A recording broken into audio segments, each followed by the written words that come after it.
So,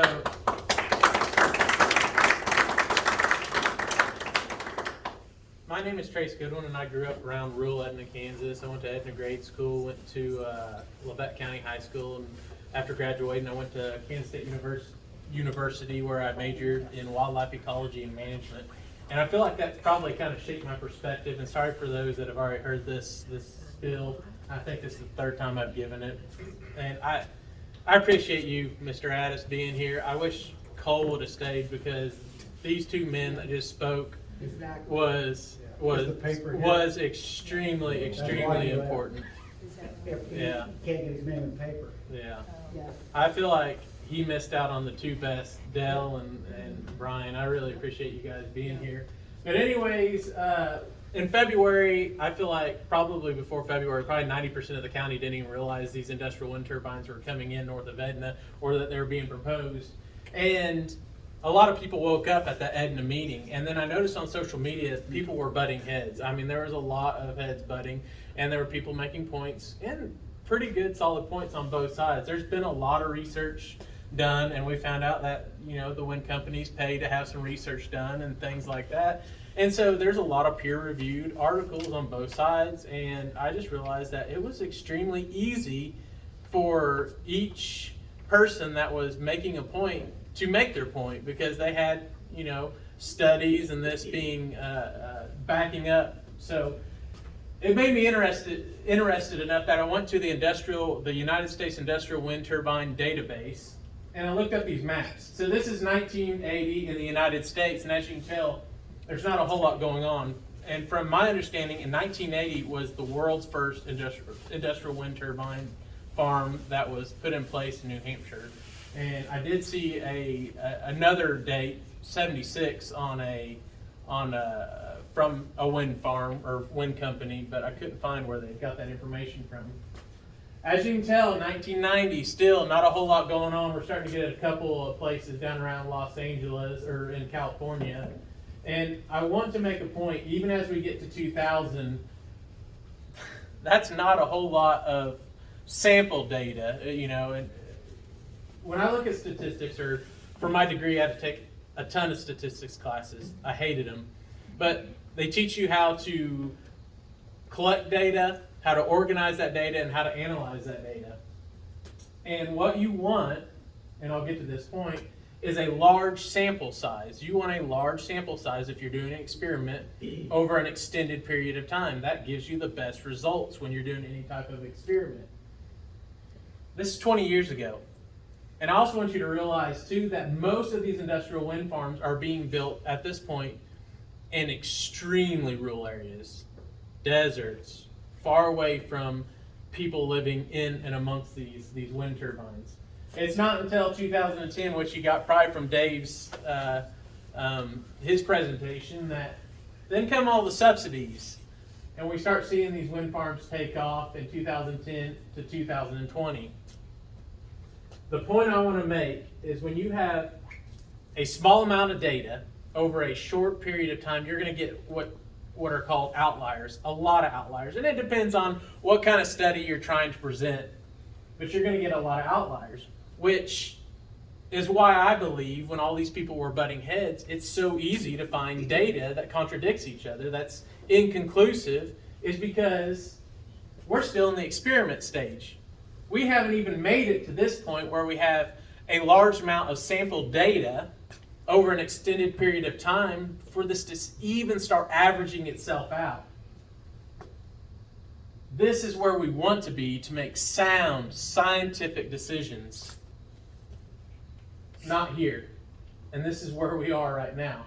So my question is why are we in such a hurry? Why are we in such a hurry to take over 200 families and place them inside of an industrial wind facility and tell them, not by your choice, but by the choices of a few other landowners, that you're going to have to live in amongst these, by a couple commissioners and a wind farm or a wind company, that you are going to have to live in amongst these. You're going to have to become guinea pigs in an experiment. It's not fair. Go more towards the local here, more specific to Willamette County, I want to I just want this question to be in your minds as we leave here tonight. What is the hurry? So this is February 17th of 2020. This is an entire year, almost an entire year before Brian Kinsey took office. This is actually 2 months before he even put his name in the hat for office. And this is at an advisory board meeting with RWE, with the representative from RWE. And he's getting up there and he's talking to Sandy and Brian, and he's talking about the roads. And he says, if and when you can work with Sandy, she can hopefully present them to the county as soon as possible, that they may not delay us down the road as we get closer to possible construction. Personally, I'd like to see Sandy and you kind of get down on her and your engineers, on recommendations for road improvements so that maybe we can have something in place down the road so we don't have to do that later on when possibly construction is getting close. And I like Brian. Brian was my barber for years and years and years. I completely disagree with a lot of things that he's doing now, but the question I have is, why was he in such a hurry? Before he even took office as a commissioner, why was he in such a hurry? I have my suspicions, but April 30th of 2021, the infamous day of the 3/4 page resolution that was brought forward to the commission meeting that was not on the agenda. And we have Cole bringing it forward, and we have Brian say, I'm accepting this resolution because I'm like Cole Perrell. I want to move forward. And I just find this almost laughable that not even 10 to 20 seconds later in this video, if you guys watch this video, Brian turns over to County Councilor Johnson and he says, have you received a call back from RWE? And I just think, what is that old saying about putting the cart before the horse?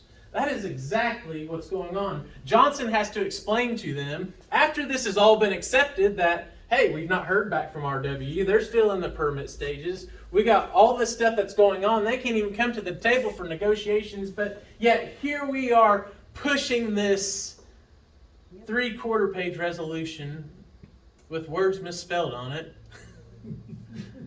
when other counties have 30 to 60 page resolutions. Why do we have a commissioner a year before he gets put in office saying that we need to get on this so there isn't any delay? Why was a one-page resolution brought forward before the commissioners had even heard anything from RWE? Why was the resolution passed when there was a no-depth review of the resolution, how it might affect the citizens or the people that are going to be living with amongst them? Or why was the county attorney not even notified about this resolution so that it could be observed and looked at to make sure, it was even legal or it followed the recommendations? And why have the commissioners, and I remove Mr. Addis from this because he has been trying for us to get a moratorium put in place, and I think Josh was at the last commission meeting in which I think he's the 6th time that a moratorium has been asked for to slow this thing down. Because I want you to remember, in February of 2020, when Brian was standing up there and he was speaking in front of the advisory board, he wasn't asking questions, he was speaking. What happened right after that?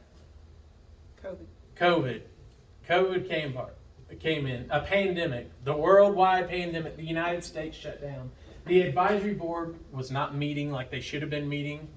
They weren't gathering information like they should have probably been gathering information. And there was a little bit of time extended, but it wasn't enough.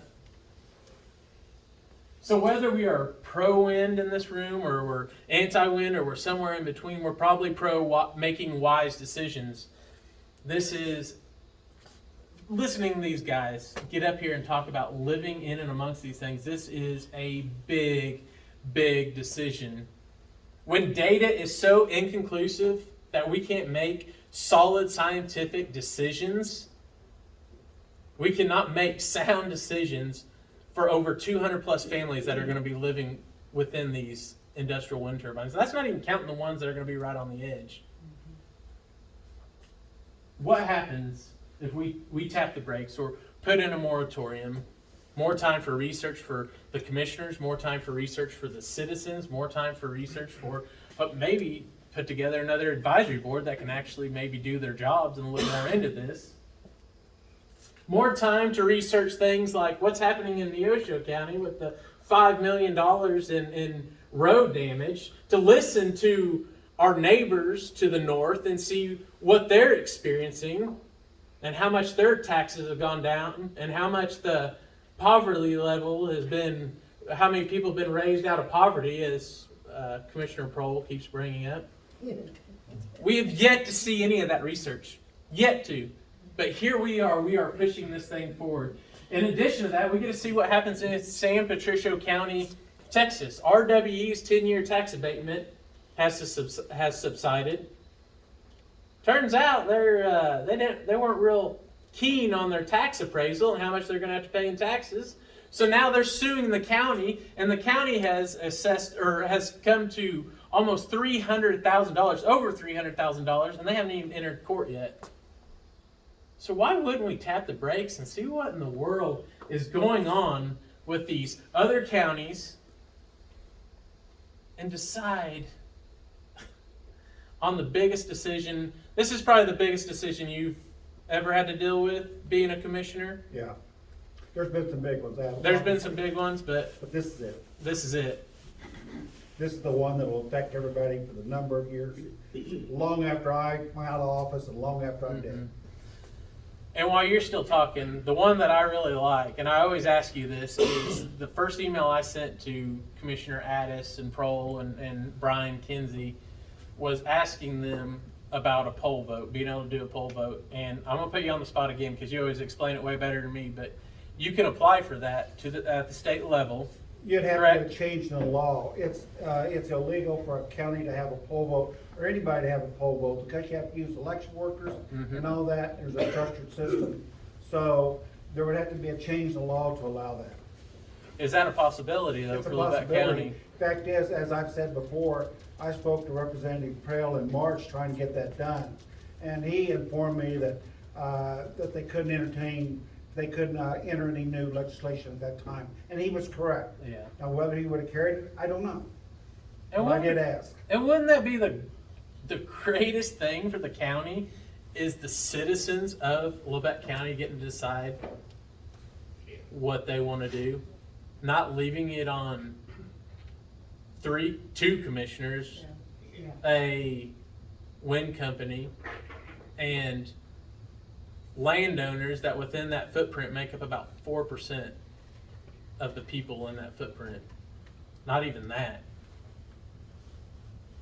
Why are we such in a damn hurry to get these things pushed in and make these decisions so quickly when it is going to affect our children and our grandchildren for years to come, when we're going to be affected by, like you guys are in Neosho County? And I say you guys, I'm from Neosho County, but this is home to me. I grew up here. And that's why I'm here. That's why I'm fighting. I love Lebec County. It's home to me. I love my grandparents' place down there who are going to be not surrounded, but they're going to be staring at them. And I don't want that to happen. I don't want that. I don't want to lose those views. I don't want these people like Lindsay to have to live in amongst these and become guinea pigs in an experiment that no telling what's going to happen. I appreciate it. Thank you.